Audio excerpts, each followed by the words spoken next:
रूपाने प्रगट झालं. मोह महिषासुर मर्दना लागून मोहरूपी महिषासुराचं मर्दन करण्याकरता प्रगट झालं. इथे रूपकात्मक विषय आहे. मोह महिषासुर मर्दना लागून.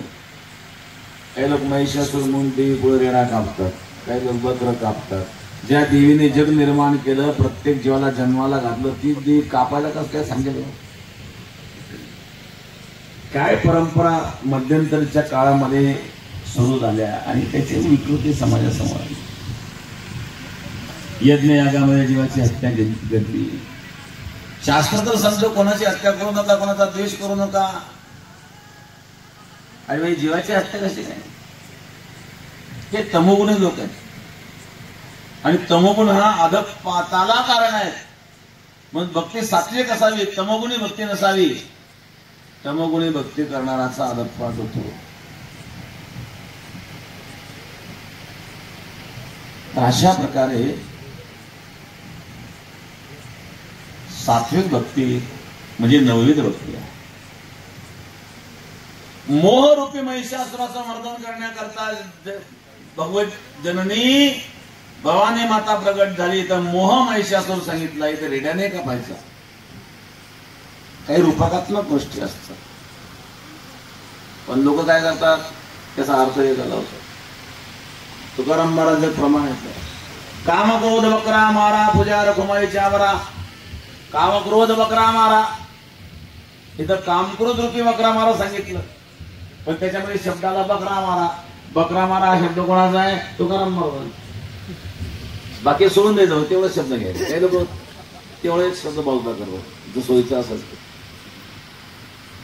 एक मनुष्य मुंबईत सर्व्हिसला होता, खेडेगावामध्ये आला, गावी राहणारा खेड्यातला होता, मुंबईला होता.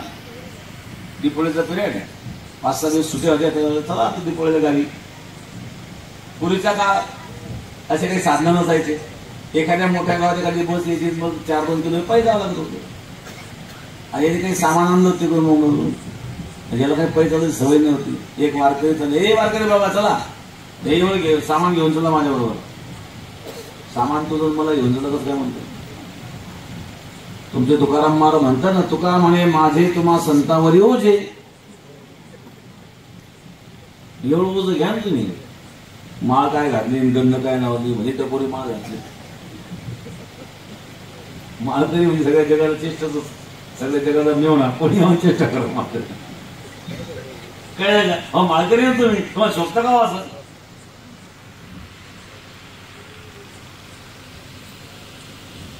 ठीक आहे, घेतलं त्यांचं पूजा होतं. दोघांमध्ये अंतर पडलं तर याला कायम चालायची सवय पाहिजे. आशयारातला माणूस दोघांना अंतर पडलं. हा पुढे गेले का झाडाखाली बसला. झाडाखाली बसल्यानंतर यांची गाठोड सोडून पाहिजे, त्याच्यामध्ये लाडू करंजी वगैरे बसला खात. त्यावेळेस हा पाठीमागून आला, तुम्हाला घेऊन चालायचं सांगितलं, तुम्ही खात बसले म्हणले. तुम्हाला खायला कोणी सांगितलं होतं? त्याच्या तुका म्हणे उगे राहा, जे जे होईल ते पहा.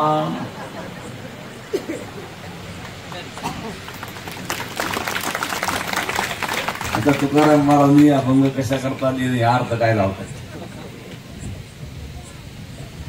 अहो शास्त्रात सुद्धा असाच अर्थ लावून लावून लोकांनी जीवाची हत्या वगैरे करण्याचे प्रयत्न केले.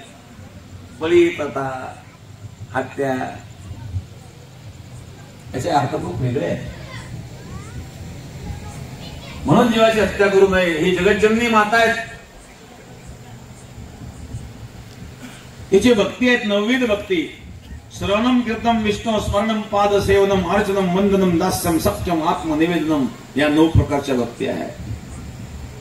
रात्र म्हणजे काय बघा, प्रतिपदेपासून हळूहळू चंद्र कलेकलेने वाढत जातो, तशी भक्ती कलेकलेने वाढत वाढत वाढत जावी. चंद्राचा शीतल प्रकाश असतो, त्याचा भक्तीचा आनंद देखील शीतल आहे. आणि मग अशा प्रकारे भक्तीचा आनंद आपल्या हृदयामध्ये वृद्धिंगत व्हावा म्हणून त्याकरता नवरात्री उत्सव केला जात असतो. माता देवीची उपासना केली जाते.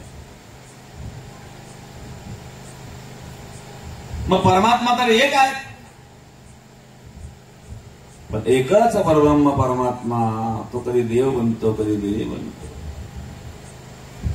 तो परब्रह्म परमात्मा प्रल्हादाला भेटायला येतो तेव्हा नृसिंह बनून येतो, बळीला भेटायला तेव्हा वामन बनून येतो, कंसाला मारायला तेव्हा कृष्ण बनून येतो, रावणाला मारण्याकरता येतो तेव्हा राम बनून येतो, वारकऱ्यांकरता तोच विठ्ठल बनतो. आणि नवरात्रामध्ये तेच तत्व देवीच्या रूपाने प्रगट होतं. परब्रह्म परमात्मा एकच आहे. एक सद्विप्रा बहुधा वदंती, एकच परब्रह्म. याचं वर्णन अनेक पद्धतीने संत करतात. त्यावेळी नवरात्र उत्सव आईच्या रूपाने प्रगट झाली जगज्जननी माता. धाव घाली आई आता पाहतीस काय, धीर नाही माझे पोटी झालो वियोगे हिमपुटी.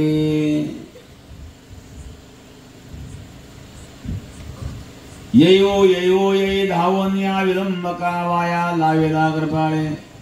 विठाबाई विश्वंभरे भवच्छेदके, कोठे गुंतली समाय विश्वव्यापके.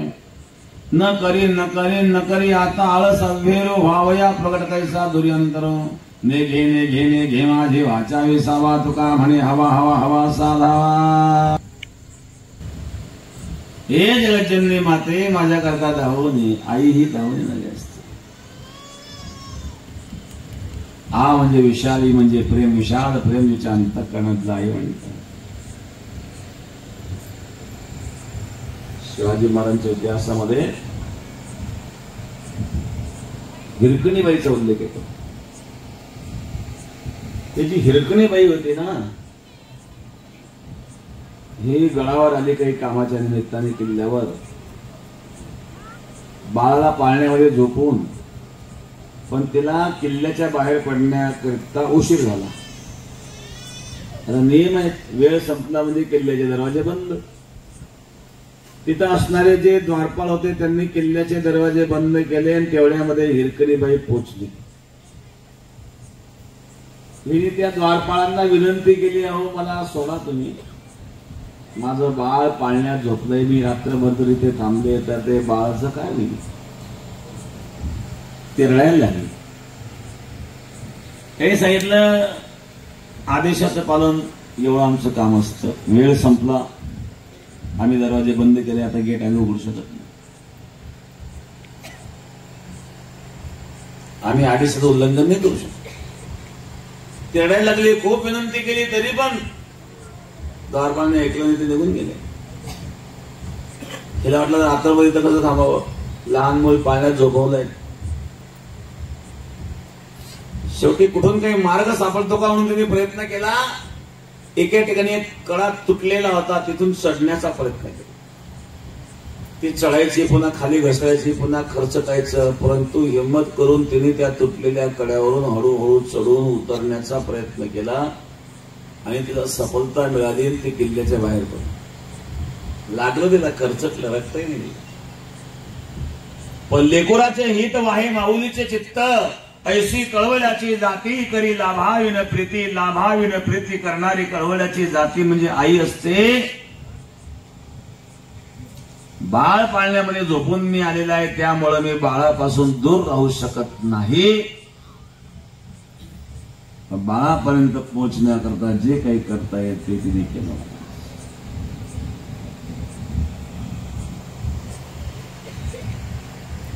या ठिकाणी हे प्रेम शुद्ध प्रेम आहे. पोटी भार वाहे त्याचे सर्वस्व ही साहे.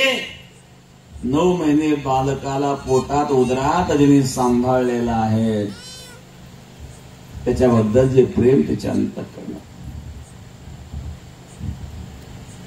दृढ संकल्प करून निघाली, भगवंताने निश्चित सहकार्य केले. देव राखे तया मारिल कोण, न बोळे काटा हिंडता वन, न जळे न बुडे नोहे काही, विष तेही अमृत पाहे. भगवान परमात्मा रक्षक असेल तर कोणी म्हणू शकत नाही.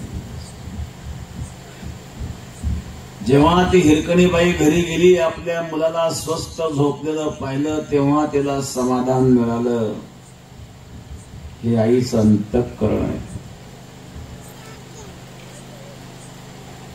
तो परमात्मा देखील कधी कधी आईच्या रूपाने प्रकट होतो.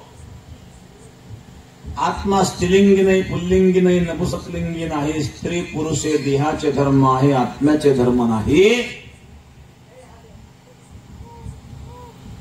त्यामुळं जो देव आहे आणि देवी आहे तो वेगळा असू शकत नाही. आत्मा प्रत्येकाचा एकच आहे, स्त्री असू द्या पुरुष असू द्या. म्हणतो कधी स्त्रीच्या रूपाने येतो, कधी पुरुषाच्या रूपाने येतो, कधी राम म्हणून येतो, कधी कृष्ण म्हणून येतो, कधी शिव म्हणून येतो, कधी गणपती म्हणून येतो. एक असं विप्रा बहुधा वदन्ते. तेच परब्रह्म नवरात्रा रूपमध्ये भवानीच्या रूपाने प्रकट झालं. भवानी भव अधिक आने. भव म्हणजे संसार. या संसार बंधनातून जीवाला मुक्त करणारी भवानी.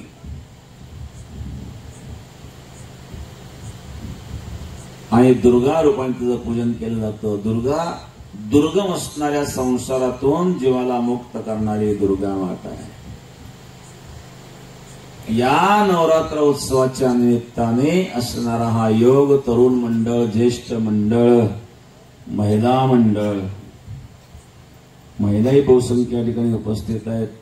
भव्य अशा प्रकारची मिरवणूक जी आपण काढली तरुणांनी, तरुण तरुणी ज्येष्ठ सर्वच त्या ठिकाणी सहभागी होते. मोठ्या उत्साहात आपण अशा प्रकारे आणि हा कार्यक्रम या ठिकाणी पार पाडलेला आहे.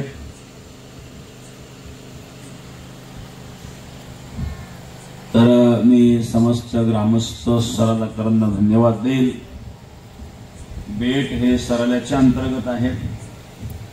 आजचा फराळाचा महाप्रसाद संतोष वसंतराव जाधव, प्रशांत रामकृष्ण अवताळे, अशोक भानदास अवताळे, जालिंदर भानदास अवताळे, संभाजी निवृत्ती अवताळे, दिगंबर अण्णासाहेब अवताळे, श्रीरंग संभाजी अवताळे, इंद्रजित अशोक चंद्रभान अवताळे, रेवंत अवताळे, मथुराम बापूराव पवार, बाळासाहेब भानदास पवार, बाबासाहेब मच्छिंद्र पवार, सोमनाथ शंकर शेळके, संदीप जगन्नाथ नवसरे हे आताच्या या फराळाच्या पंक्तीचे अन्नदाते आहेत. त्यांनाही मी या ठिकाणी धन्यवाद देतो. तरुण मंडळींमध्ये असणारा उत्साह, हा उत्साह आपण नेहमी टिकून ठेवावा आणि परमार्थाच्या बाबतीमध्ये आपण कुठेही राजकारण येऊन देऊ नये. सर्वांनीच राजकारण प्रत्येक गावात असतं आणि ते नाही असं नाही असलं काही फरक पडत नाही. पण परमार्थाच्या बाबतीत आपण सर्वांनी एक असावं. अतिशय पवित्र संपूर्ण विश्वाने आचरण करावी अशी ही आपली संस्कृती आहे. आपल्या संस्कृतीमध्ये एक एक घटना आदर्श घटना आणि म्हणून ही संस्कृती टिकावी. नाही टिकली तर काय? हजारो वर्षाचा इतिहास आपण पाहतो. कायम पारतंत्र्यामध्ये आपण राहिलो, जातीयतेमध्ये वाटल्या गेलो, स्पृश्य अस्पृश्यतेमध्ये वाटल्या गेलो, हा उच्च हा नीच याच्यामध्ये वाटल्या गेलो, स्वतःच अंतर्गत कलहामध्ये वाटल्या गेलो, भावबंदीमध्ये वाटल्या गेलो. त्याच्यामुळे परकीयांनी आपलं आक्रमण केलं. जे आक्रमणकारी होते ते तर आक्रमण करण्याकरताच आलेले, त्यांना काय दोष द्यायचा? दोष आपला आहे की आपण त्यांना आक्रमण करण्याची संधी दिली. गजनवीचा मोहम्मद 17 वेळा त्यांनी सोमनाथ मंदिर लुटलं. लाखो सैन्य ते पण घेऊन यायचा, तो लाखो लोक मारायचा, धन तर लुटून न्यायचाच तो. पण ज्या ज्या लोकांना मारलं त्यांच्या पत्न्यांना तो घेऊन जायचं, त्यांच्यावर अत्याचार करायचा, नवे नवे त्यांना विकायचं, स्त्रियांना विकायचा. किती भयंकर. 5-7-8 वर्षापूर्वी आपण पाहिलं असेल अनेक चॅनलला सिरियामध्ये काय प्रकार होता. ISIS ने किती संपूर्ण जग परेशान केलं होतं. त्या यहुदींच्या महिला आपण चॅनलला पाहिलेल्या आहेत. साखळदंड बांधून त्यांचे लिलाव स्पीकरवर करीत होते हे लोक. किती वाईट घटना होती.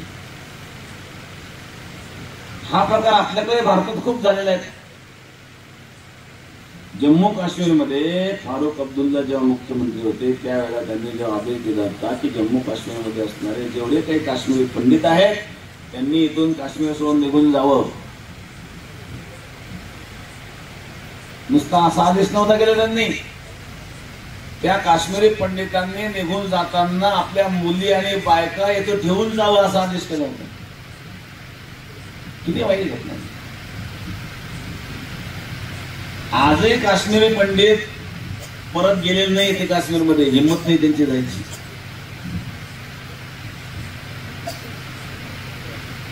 आणि अशा प्रकारे जर आपण आपल्या देशामध्ये घटना, पश्चिम बंगालमध्ये ज्या घटना घडतात, सहिष्णू आपली संस्कृती, आपण सहिष्णू असला पाहिजे. कधी कोणाचा द्वेष करू नये, कोणाला त्रास देऊ नये. परंतु काही चुकीचं घडत असेल तर ते सहनही करू नये. चुकीच्या घटना जर आपण सहन केल्या तर अन्याय करणाराचं मनोबळ वाढतं. आणि म्हणून धर्माच्या बाबतीमध्ये आपण सर्वांनी एक असलं पाहिजे. राजकारणाच्या जागेवर राजकारण, समाजकारणाच्या जागेवर समाजकारण. पण धर्मात जर आपण संघटित राहिलो तर आपण टिकणार आहोत. आम्हाला चुकीचं सांगितलं गेलं, चुकीचं शिकवलं गेलं. कोणी एका गालात मारले तर दुसरा गाल पुढं करा म्हणून शिकवलं गेलं. असं कुठेही शास्त्र सांगत नाही. कोणीतरी मारावी तरी का, आणि त्याने का मारावे, आपण तरी का सहन करावी. कोणी का मारावं बरं विनाकारण, आणि आपण तरी का सहन करावं. कोणी मारणं हे चुकीचं आहे आणि आपण सहन करणं हे चुकीचं आहे. समोर आलेल्या परिस्थितीवर मात करण्याकरता प्रतिकार करण्याची क्षमता आपल्यामध्ये निश्चित असली पाहिजे. आणि म्हणून प्रत्येक वेळेला आपण एक सावध असावं. सराला हे गाव म्हणजे बेट सरल्याच्या अंतर्गत आहे. बऱ्याच ठिकाणी लोक येतात, बाहेरून लोक येतात, अतिक्रमण करतात आणि त्यानंतर तेच लोक डोक्यावर बसतात. या बाबतीत आपण सावध असलं पाहिजे की बाहेरचा कोणी इथे येऊन अतिक्रमण का करतो, काय आवश्यकता बाहेरच्या कोणी राहायचं. हे आज आपल्याला कोण वाटतं, परंतु भविष्यामध्ये हे घातक ठरतं. मग कुठलेही कार्य करीत असताना आज काय आहे याचा पायाजवळ पाहून चालणार नाही. भविष्यात त्याचे काय परिणाम होतील, 10 वर्षांतराचे काय परिणाम होतील, 25 वर्षांतराचे काय परिणाम होतील, किंवा पुढच्या पिढीला याचे काय परिणाम होतील, याचा विचार हा आज आपण करायचा असतो. आणि जेव्हा परिस्थिती हाताच्या बाहेर जाते तेव्हा वेळ निघून गेलेली असते. आणि म्हणून सर्वांनी आपण या बाबतीत सावध राहावं. जो उत्साह आपल्या तरुण मंडळामध्ये या ठिकाणी पाहायला मिळतोय असाच उत्साह आपण परमार्थात टिकून ठेवा. वाईट मार्गापासून दूर राहा, व्यसनापासून दूर राहा. भगवंताची भक्ती घडेल ती करा. भक्तीच्या मार्गावर जर आपण आलात तर वाईट गोष्टीपासून आपण दूर राहू. आपलं जीवन सुखी होईल, समृद्ध होईल. भगवंताची कृपा आहे, गोदावरी गंगा मातेची कृपा आपल्यावर आहे. जमिनी आपल्या चांगल्या आहेत. आपण जर कष्ट चांगले केले, व्यसनापासून जर दूर राहिलो तर कुठल्याही प्रकारची कमी आपल्याकडे पडू शकत नाही. सद्गुरू गंगागिरी महाराजांची कृपा आहे. सरला हे पुरातन स्थान आहे, पवित्र स्थान आहे. सरला गावामध्ये गंगेच्या तीराला आजही यज्ञाचे अवशेष सापडतात ना. तिथं ब्रह्मपुराणामध्ये प्रियव्रत राजांनी या ठिकाणी यज्ञ केलेला होता. प्रियव्रत राजांनी यज्ञ केला होता. त्या यज्ञाचे अवशेष सुद्धा या ठिकाणी सापडतात. सरला हे पुरातन गाव आहे. आणि म्हणून अशा प्रकारे ऐतिहासिक असणारे सरला गाव आहे. त्यामध्ये बेट मा गोदावरीच्या उदरामध्ये आहेत. आणि या बेटाच्या माध्यमातून संपूर्ण महाराष्ट्र सरला ओळखतो, संपूर्ण भारत आता ओळखायला लागलाय.